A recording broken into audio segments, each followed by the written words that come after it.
Certain Affinity welcomes you to this latest Forge tutorial. In this video, we show you how to set up Dominion. Dominion has teams fighting for control of several bases which earn points each time they are captured, fortified, or resupplied. There are a lot of different components to these bases: shield doors, turrets, monitors, ordnance drops, and more. Once a base is captured for the first time, a timer will begin to count down towards when it will be fortified. A fortified base awards points and activates base defenses. Afterwards, the base will begin to periodically resupply, calling down a wave of powerful ordnance drops. To begin setting up Dominion, select Forge from the main menu. Under Game Type, select Dominion. Then choose whichever map you'd like to edit and launch the game.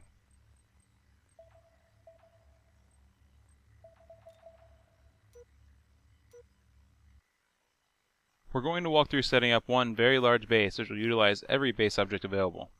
This will take a while to get through everything, but when completed, it will look a little something like this. Let's begin by placing a base terminal. This, along with every object we'll be placing, can be found under the Dominion section of the main menu. The base terminal is the only object which is absolutely necessary to create a functional Dominion base. Players will interact with the terminal to initiate a base capture. Place the terminal wherever you like. Once it's placed, hit X to access the object properties, and then select Advanced. Advanced is where we will set up the base terminal to function as a Dominion base. The first thing we need to change is the spawn sequence number. This is used to define which base this terminal is going to be. 1 is A, 2 is B, and so on. You'll need to set this for every object in your base. We'll set this to spawn sequence 1, which makes this base A. Next, change game specific to true. This will ensure that these objects are only visible in Dominion. The first thing you should do after placing any object for Dominion is change the spawn sequence and game specific settings. Lastly, we need to add a game type label so this terminal functions properly. This needs to be changed to DOM base. This alone will be enough for the base to function. Players will be able to walk up to the terminal, hold X, and the base will be captured normally. However, there's a lot of other pieces we can add to spruce up our base. Going down our list, our next object will be the base turret. This will scan for enemies and help to defend the base. Go ahead and place this anywhere on the ground. If you wait a while, the hologram will activate and make orienting this a little bit easier, or you can just remember the narrow end with the white light is the front of the turret. Once placed, hit X to access the Properties menu, and then select Advanced. Just like we did with the terminal, set the spawn sequence to 1, this identifies the turret as part of base A, and change game specific to true.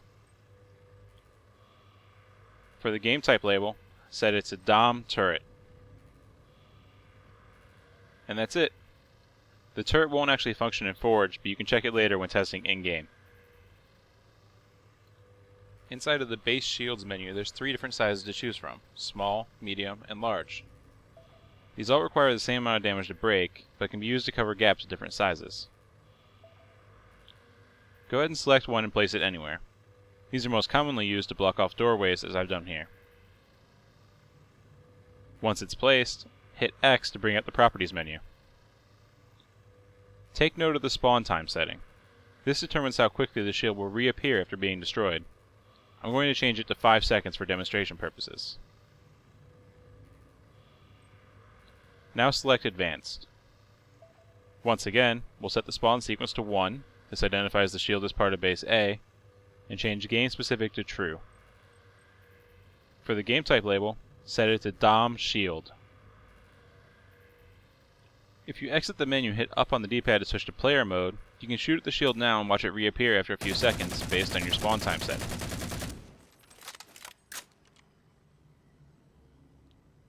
In Dominion, bases can use vehicle pads to restrict enemy players from stealing your vehicles. These become active once the base is fortified, allowing players to walk up and immediately spawn a vehicle. Select any vehicle pad from the list and place it inside your base. Note there's a white circle where the hologram appears from. This indicates the front of the vehicle pad. Hit X to access the Properties menu. and then select Advanced. Then, once again, set the spawn sequence to 1 and game specific to True. For game type label, all vehicle pads will use DOM VPAD. There's no way to test this in Forge since you cannot capture the base, so this will need to be tested in-game. Continuing down the Dominion list, the Barricades menu has 3 different shapes of deployable cover.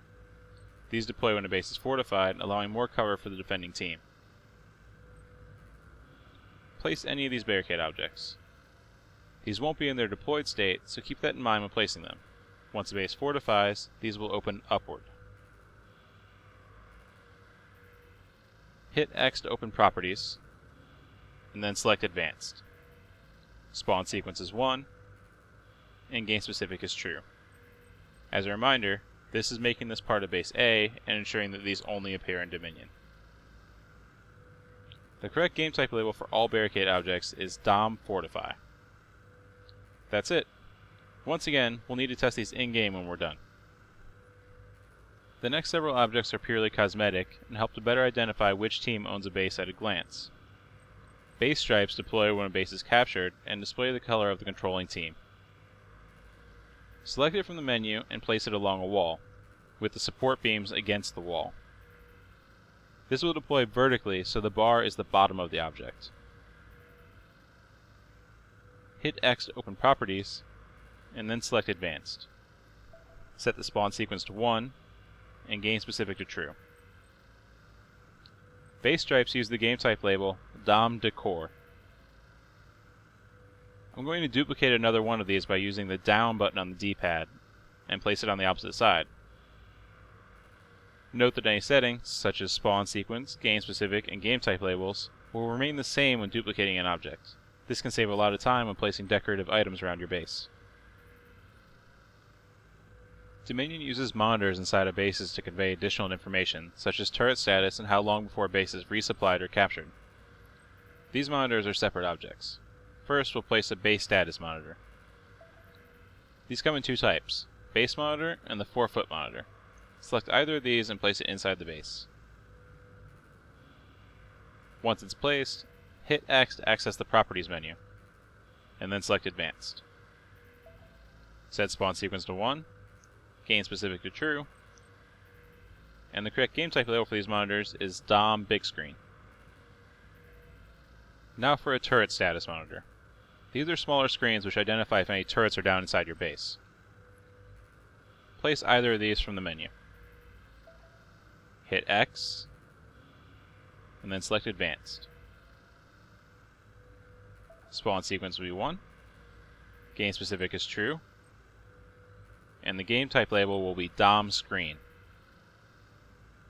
That's very similar to the other monitors which use DOM Big Screen. Be careful when labeling these to make sure that everything gets the right game type label. And we're moving on to the home stretch now. Antennas are decorative objects which pop up and extend when a base is fortified. Place either of these inside your base. Once it's placed, hit X, and then select Advanced. Spawn sequence will be 1, game specific will be True, and for game type label, these will use DOM Fortify. And that's it for the antennas. Lastly, we've got a visuals menu full of stuff such as wires and boxes to place throughout your base. I'm going to quickly place some of these while talking. These aren't required by any means, but they can make your base look a lot more complete. Several objects in the visual category will light up to reflect which team color owns the base. These are the wires, junction boxes, and the battery case. When placing these objects, setting the game type label to DOM Decor is necessary for the colors to change. As has been the case with everything we've placed, you'll want to set spawn sequence 1 and game specific to True on all these objects. If you intend to place a lot of decoration objects, it's a good idea to place one of each object and get the settings in place, and then use the duplicate feature to place everything. This makes it less likely that you'll forget about settings when placing lots of objects. One important thing to note is that the wires are a little bit tricky. They will not block your player, but they will block bullets and grenades. This allows you to place wires on the ground without running over lots of tiny bumps, but it's something to keep in mind if you're planning on using them as walls. Now that all of our objects are in place, the last order of business is to place some ordnance drops to come down when the base resupplies. This is located in a different menu, so back up a level and select Ordnance Drops. Dominion uses objective drops for base ordnance. Select that and place it on your map. Hit X to bring up the Properties menu. The settings here are different than the base objects. You'll need to set the objective to Alpha Resupply for base A, Bravo Resupply for base B, etc. The object list underneath is a list of possible weapons that can spawn there. When an ordnance drops, the weapon that spawns is selected randomly from the list. Repeat this for as many ordnance drops as you want, and then you're finished setting up your Dominion base. You'll want to set up several different bases on your map for Dominion. Remember, the only necessary object is the base terminal, and you'll want to set the spawn sequence differently for each base.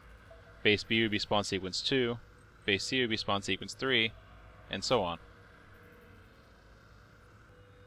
Once your bases are in place, it's time to save your map if you haven't already. Hit the Start button and select Save as New Map. Give it a name and a description, and you're good to go. After the map has a name, you can simply select Save from the Start menu as a quicker method of saving. Now that the map is saved, select End Game to return to the main menu. Game over. Victory. Now it's time to test your Dominion base. Select War Games from the main menu, followed by Custom Game. Choose your map from the list. It'll be located under the map you used as a base map. And then select Dominion from the Game Modes list. By default, Dominion has a setting called Last Stand enabled. This will result in the game ending after you capture your base because there are no enemy players remaining. We'll need to disable this if you're testing alone. Select Game Options, and then Dominion Options. Scroll down to the bottom of the list and you'll see Last Stand. Select Disabled. Now you can back out of the options screen and select Start Game.